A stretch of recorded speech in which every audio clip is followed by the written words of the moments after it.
डॉक्टरच्या हलगर्जीपणामुळे रुग्णाचा मृत्यू झालाय, कुटुंबियांनी हा आरोप केलेला आहे। रुग्णालयात यावेळी कुटुंबियांकडून गोंधळ घालण्यात आला।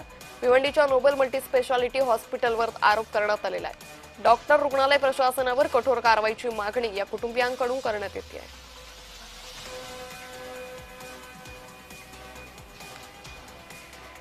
एक जीव घेतलाय, माझ्या मुलांना वनवास करून टाकले। आता मी 2 लेकरं घेऊन काय करायला पाहिजे?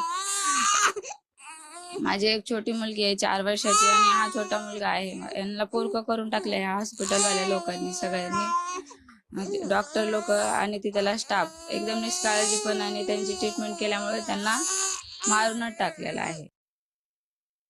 तिथे ना कुठल्या कार्डिओलॉजिस्टला डॉक्टर होता, ना स्पेशलिस्ट नव्हता, काही नाही। हे स्वतः त्यांच्या मनानेच विलाज करत होत्या। एकही तिथे हे नसताना व्हेंटिलेटरवर घ्यायचं म्हणून आम्हाला विचारलं। व्हेंटिलेटरवर घेण्यासाठी 5 मिनटं बोलून 10 मिनिटांनी आम्हाला फोनवरनं कॉल करून सांगता की तुमचा पेशंट गेला, NCUमध्ये या। डायरेक्ट माझ्या भावाची बॉडी आमच्या हातात दिली की त्याचा मृत्यू झाला म्हणून सांगितलं आम्हाला।